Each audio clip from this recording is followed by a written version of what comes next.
Details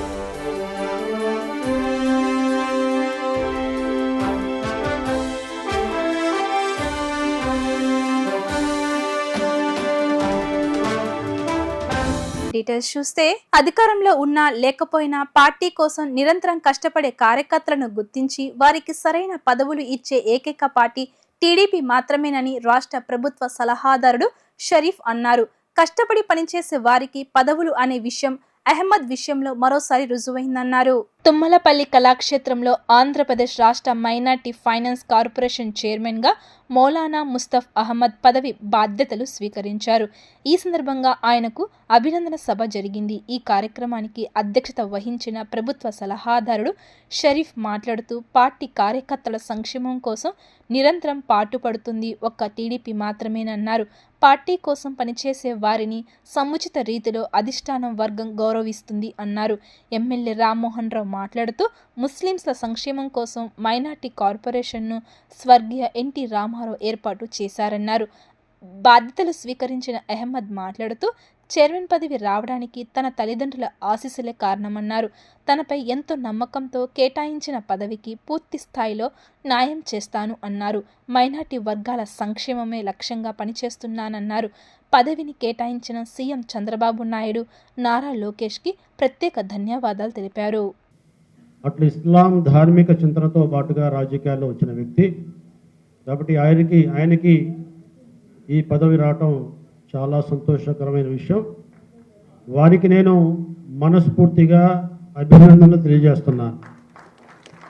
అదే రకంగా వేదిక మీద ఉన్న తెలుగుదేశం పార్టీ నాయకులు, ఈరోజు ముస్తాక్ మౌలానా గారు ఆయన గత 5 సంవత్సరాలుగా మైనార్టీస్ సెల్ విభాగానికి అధ్యక్షుడిగా ఉండి రాష్ట్ర వ్యాప్తంగా తిరిగి ఎక్కడ ముస్లింలకి ఇబ్బందికరమైన పరిస్థితులు వచ్చినా, వైఎస్ఆర్సీపీ దాడుల్లో ఎక్కడైనా మరి ప్రాణహాని జరిగినా, ఆస్తి నష్టం జరిగినా అక్కడికి వెళ్ళి స్పందించడమే కాకుండా ఎన్నికల వరకు పార్టీ కార్యక్రమాల్ని చంద్రబాబు నాయుడు గారు, లోకేష్ బాబు ఏ రకంగా చెప్పారో ఆ రకంగా అమలు చేస్తూ ఎన్నికల్లో ఏవైతే ఒక ముఖ్యంగా 70 నియోజకవర్గాల్ని మేము ఎంచుకున్నాం, ఆ 70 నియోజకవర్గాల్లో కూడా మౌలానా గారు ఆ 70 నియోజకవర్గాలే కాకుండా ఇంకా అదనంగా మరి నియోజకవర్గాల్లో కూడా పర్యటించి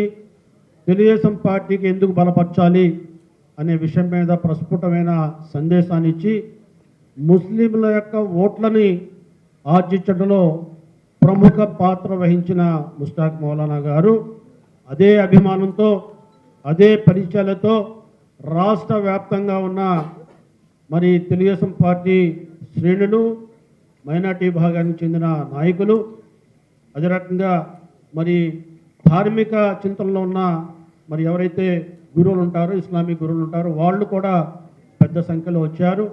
మీ అందరికీ కూడా మనస్ఫూర్తిగా ఇక్కడ రావటం, మౌలానా గారిని అభినందించడానికి ఇక్కడ రావటాన్ని నేను మీ అందరినీ మరి अभिनंदन తెలియజేస్తున్నా. अल्लाह के लिए जिसने सबको पैदा किया, दरूद सलाम प्यारे आका मोहम्मद सल्लल्लाहु अलैहि वसल्लम पर। और मुझे खुशी है और एक एतबार से सदमा भी है। बहुत बुजुर्ग हजरात भी मेरे सामने, हालांकि वो मेरे दिल में सबसे आला है, मेरे असातिज़ा की हम उम्र भी हैं, उलमाए किराम हैं, बहुत दूर से आए हैं लेकिन बड़े सब्र से बैठे हैं। हिंदूपुर से मौलाना अब्दुल जब्बार साहब और इसी तरीके से बनगनापल्ली शाहिदुल्ला मौलाना, नंद्याल से मौलाना महबूब अहमद साहब, महबूब बादशाह साहब, हाफिज़ महबूब बादशाह, हाफिज़ ख्वाजा मियाँ साहब, अब्दुल रऊफ साहब और मौलाना जवाद साहब, मौलाना ज़करिया साहब, मौलाना अब्दुल हक साहब, मौलाना वलीउल्लाह साहब और मौलाना शेख हिदायतुल्लाह साहब एर्रगुंडापालెం, और मौलाना उमर फारूक साहब धर्मावरम, ऐसे दीगर जगहों से बहुत सारे उलमा सिर्फ और सिर्फ मुझ पर वो शफकत करते हुए आए हैं। मैं उन सब का दिल की गहराइयों से शुक्रिया करता हूँ, शुक्रिया अदा करता हूँ। उनका मकाम तो यहाँ था, लेकिन बड़ी सादगी के साथ दावत दिए जाने के बाद भी, और चंद नाम मुझसे छूट चुके होंगे, लेकिन मैं हमेशा एक उसूल याद करता हूँ, 100 आदमियों को खुश करके एक आदमी को कुछ दिली ठेस हुई, ये हमारी बर्बादी हो जाती। अल्लाह हिफाजत फरमा पे।